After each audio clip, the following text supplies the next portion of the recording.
अगर आपको ऐसा महसूस हो रहा है कि मेरा जो पार्किंग ब्रेक है, हैंड ब्रेक है, वो पहले थोड़ा सा उठाने में मतलब टाइट हो जाता था, अब वो ज़्यादा उठाने पे हो रहा है, तो आप समझ जाएं कि रियर ब्रेकिंग सिस्टम आपका एक पर्टिकुलर रेंज के बाहर जा रहा है। हाई स्पीड में लॉन्ग ड्राइव्स में आपको दिक्कत हो सकती है। कुछ लोग नासमझी में हैंड ब्रेक पे कुछ देर गाड़ी चला देते हैं, तो उससे क्या होता है, जो पीछे का ड्रम सिस्टम होता है वो थोड़ा ज़्यादा वेयर एंड टेयर हो जाता है। तो ऐसे केसेस में क्या होता है कि हाई स्पीड में जब आपने ब्रेक मारा तो जितना 30-35% पीछे व्हील से लगना चाहिए वो नहीं लगता है,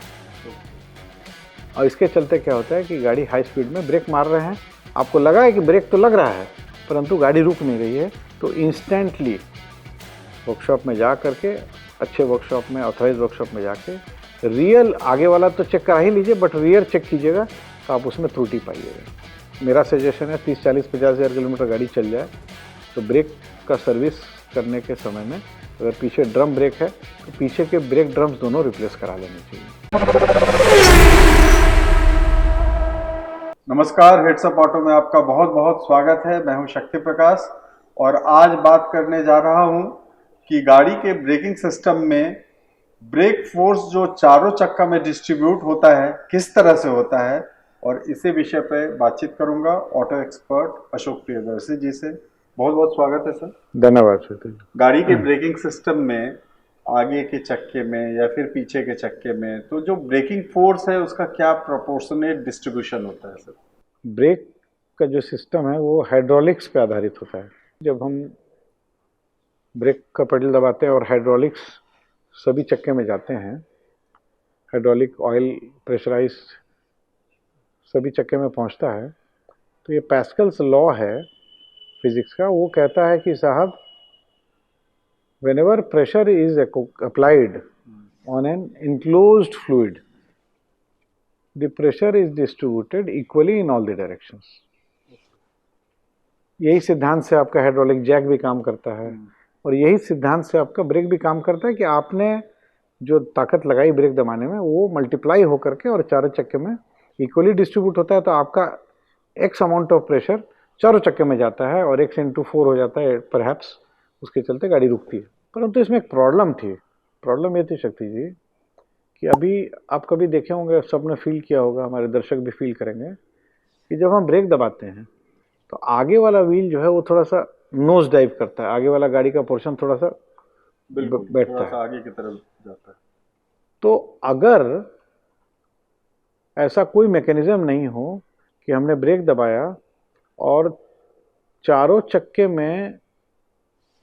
बैलेंस तरीके से ब्रेक फोर्स डिस्ट्रीब्यूट नहीं हुआ, तो गाड़ी का बहुत संभावना है गाड़ी की कि गाड़ी टॉपल कर जाएगी, पलट जाएगी अगर स्पीड थोड़ा ज़्यादा हुआ तो इसीलिए मार्क करने वाली चीज़ हमारे दर्शकों को ये जाननी चाहिए कि अब जो है हाई स्पीड की जो गाड़ियाँ आ रही है उसमें तो चारों व्हील में डिस्क ब्रेकिंग सिस्टम आ गया है, परंतु आज से 30 साल 35 साल पहले तक तो हमारे देश में जो भी गाड़ियाँ बनती थी वो चारों व्हील में ड्रम ब्रेक ही हुआ करता था। जो ड्रम ब्रेकिंग सिस्टम होता है वो कंपैरेटिवली उसका सरफेस एरिया ऑफ कॉन्टैक्ट कम होता है, तो ब्रेक उसमें कम लगता है। आगे में ज़्यादा होता है तो आगे में ज़्यादा लगता है क्योंकि आगे में डिस्क है, तो उसमें कुछ नेचुरल डिस्ट्रीब्यूशन हो जाता था। परंतु जब गाड़ियों में चारों चक्के में डिस्क ब्रेक आ गया तो सडन ब्रेकिंग के समय में अभी भी जितनी गाड़ियां हैं उसमें अगर आप चारों चक्के में डिस्क ब्रेकिंग सिस्टम भी लगा हुआ है, तो अगर आप सडनली ब्रेक करेंगे, इमरजेंसी ब्रेकिंग लगाएंगे, तो एक मैं थंब रूल बता रहा हूँ, 65% ऑफ ब्रेकिंग वो आगे व्हील से होती है, अराउंड 35% जो रेस्ट है, अगर 100% ब्रेकिंग हो तो 65% फ्रंट व्हील से होती है, 35% रियर व्हील से होती है। तो जब डिस्क और ड्रम का कॉम्बिनेशन था तब ये इजी था। पीछे वाले व्हील के पास एक रिलीज वाल्व लगा रहता था कि अगर आपने सडनली ज़्यादा ब्रेक किया तो आगे वाला व्हील तो एकदम प्रॉपर लगेगा, पीछे वाला जो ब्रेक है वो कंपैरेटिवली उसकी जो ब्रेक लगने की जो इंटेंसिटी है वो कम हो जाती थी, ताकि गाड़ी स्टेबल रहे, स्किड नहीं करे, गाड़ी कई बार टॉपल भी कर दे, पलट भी जा सकती है। जी। आप टू व्हीलर में जब ब्रेक लगाते हैं, अगर आप सिर्फ आगे वाला ब्रेक लगा दीजिएगा तो हो सकता है कि आपकी दुर्घटना हो जाए। तो आप पीछे वाला ब्रेक लगाते हैं और कुछ अनुपात में आगे वाला भी लगाते हैं। अब तो काफ़ी मॉडर्न जनरेशन वाली जो टू व्हीलर्स हैं उसमें तो हम लोग बोलते हैं कॉम्बिनेशन ब्रेकिंग सिस्टम, उसमें कॉम्बिनेशन होता है। आप जब दबाते हैं तो कुछ अनुपात में पीछे ज़्यादा, टू व्हीलर में पीछे ज़्यादा और आगे कम होता है। फोर व्हीलर में आगे ब्रेकिंग ज़्यादा होती है, पीछे कम होती है। कि आपकी गाड़ी में कोई भी सिस्टम ब्रेक का लगा हो, चारों चक्के में डिस्क ब्रेक हो या आगे डिस्क पीछे ड्रम भी हो, गाड़ी अगर चल रही है और गाड़ी में लोग ज़्यादा बैठे हुए हैं, 5 सीटर है तो 5 लोग बैठे हुए हैं, और गाड़ी अगर हाई स्पीड में चल रही है और गाड़ी कुछ पुरानी हो चुकी है और आप ब्रेक मार रहे हैं तो ब्रेक का पेडल टाइट है मगर गाड़ी आपकी रोल फिर भी करते जा रही है, तो समझ जाएं कि आगे वाला तो ब्रेक काम कर रहा है, ब्रेक लग रहा है मगर उस इंटेंसिटी से नहीं लग रहा है जिस इंटेंसिटी से ब्रेक को लगना चाहिए, मतलब जिस इंटेंसिटी से गाड़ी को रुकना चाहिए। बट ब्रेक आपका, आपने ब्रेक मारा हुआ है, पेडल एकदम ब्रेक पेडल टाइट है,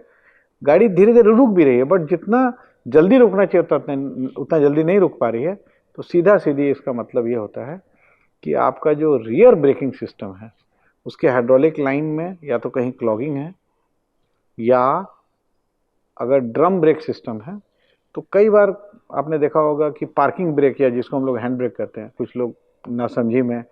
हैंड ब्रेक पे कुछ देर गाड़ी चला देते हैं, तो उससे क्या होता है जो पीछे का ड्रम सिस्टम होता है वो थोड़ा ज़्यादा वेयर एंड टेयर हो जाता है। तो ऐसे केसेस में क्या होता है कि हाई स्पीड में जब आपने ब्रेक मारा तो जितना 30-35% पीछे व्हील से लगना चाहिए वो नहीं लगता है। और इसके चलते क्या होता है कि गाड़ी हाई स्पीड में ब्रेक मार रहे हैं, आपको लगा है कि ब्रेक तो लग रहा है परंतु गाड़ी रुक नहीं रही है, तो इंस्टेंटली वर्कशॉप में जा करके, अच्छे वर्कशॉप में, ऑथराइज वर्कशॉप में जाके रियल आगे वाला तो चेक करा ही लीजिए बट रियर चेक कीजिएगा तो आप उसमें त्रुटि पाइएगा। ठीक है, उसमें मेरा सजेशन है 30-40-50 हज़ार किलोमीटर गाड़ी चल जाए तो ब्रेक का सर्विस करने के समय में अगर पीछे ड्रम ब्रेक है तो पीछे के ब्रेक ड्रम्स दोनों रिप्लेस करा लेने चाहिए। सर्विसिंग में जो जाता है अपने शेड्यूल सर्विसिंग में, उसमें भी तो ब्रेकिंग सिस्टम चेक किया जाता है? एकदम किया जाता है, बट आप समझिए शक्ति जी, प्रैक्टिकली गाड़ी को हम इंडिविजुअली व्हील खोल के देख सकते हैं कि मेरा ब्रेकिंग सिस्टम काम कर रहा है कि नहीं, बट हाई स्पीड में ज़्यादा लोग बैठा करके तो हर बार टेस्ट ड्राइव करना तो पॉसिबल नहीं है। तो अगर 40-50 हज़ार गाड़ी चली हुई है तो कोई भी वर्कशॉप में जाइए, तो अगर आपकी ब्रेकिंग सिस्टम आपको ठीक चाहिए तो मेरा सुझाव है कि आप पीछे के दोनों ब्रेक ड्रम्स को रिप्लेस करा लीजिए। ब्रेक शू और ब्रेक ड्रम को जब रिप्लेस करा लीजिएगा तो वो जितना 30-35% का कंट्रीब्यूशन रियर व्हील ब्रेकिंग का होता है वो होते रहेगा और आपकी गाड़ी सेफली ब्रेक लगेगी। क्योंकि अमूमन जब आप शहर में चला रहे हैं, स्लो स्पीड में चला रहे हैं, तो वो त्रुटि आपको पता ही नहीं चलेगी, क्योंकि फ्रंट व्हील ब्रेकिंग सिस्टम जो 60-65% कंट्रीब्यूट कर रहा है उससे गाड़ी रुक ही जाती है। बिल्कुल, क्योंकि गाड़ी शहर में बहुत ज़्यादा तेज चलती नहीं है, बट जैसे ही हाईवे पे गए और ज़्यादा लोग बैठे हुए हैं या कुछ सामान भी है और आपको लगा कि ब्रेक मार रहे हैं मगर गाड़ी तो उस हिसाब से रुक नहीं रही है, तो आप समझ जाइए आपके पीछे वाले चक्के के ब्रेकिंग सिस्टम में कोई त्रुटि है। ड्रम ब्रेक सिस्टम है तो जाके ड्रम और ब्रेक शूज़ को जरूर रिप्लेस करा लें, और डिस्क ब्रेक सिस्टम है तो हाइड्रोलिक लाइन चेक करा लें कि वो सिलेंडर्स एक्टिवेट हो रहे हैं, जैम तो नहीं हो गए हैं, ये जरूर देखो। आप इसको थोड़ा बहुत खुद भी चेक कर सकते हैं। आपने ब्रेक मारा और ब्रेक बहुत अच्छे से नहीं लगा तो आप देखेंगे क्या, जो पार्किंग ब्रेक है जिसको हम लोग हैंड ब्रेक बोलते हैं, उसका अगर ब्रेकिंग सिस्टम एकदम ठीक है, parking brake rear braking system अगर हमारा ठीक है तो हैंड ब्रेक या पार्किंग ब्रेक थोड़ा सा उठाएंगे तो लग जाएगा। अगर आपका पीछे का ब्रेकिंग सिस्टम कमज़ोर हो गया है तो उसका पहला इंडिकेशन है कि आपका जो पार्किंग ब्रेक है, जो पार्किंग लीवर है या हैंड ब्रेक है, वो ज़्यादा ऊपर तक आकर के लगेगा। अच्छा, वो भी एक इंडिकेटर, ये एक बहुत बड़ा इंडिकेटर है। अगर आपको ऐसा महसूस हो रहा है कि मेरा जो पार्किंग ब्रेक है, हैंड ब्रेक है, वो पहले थोड़ा सा उठाने में मतलब टाइट हो जाता था, अब वो ज़्यादा उठाने में हो रहा है, तो आप समझ जाएं कि रियर ब्रेकिंग सिस्टम आपका एक पर्टिकुलर रेंज के बाहर जा रहा है। हाई स्पीड में लॉन्ग ड्राइव्स में आपको दिक्कत हो सकती है। जी बिल्कुल, आपने दो सटीक सलाह दिए हैं। तो हेड्स अप ऑटो हमेशा ऐसे ही कंटेंट लेकर आता है आपके लिए, जिससे कि गाड़ी से संबंधित कोई भी समस्याएं हों उसका समाधान आप खुद से निकाल पाएं, और सटीक सलाह दी जाती है सेफ्टी और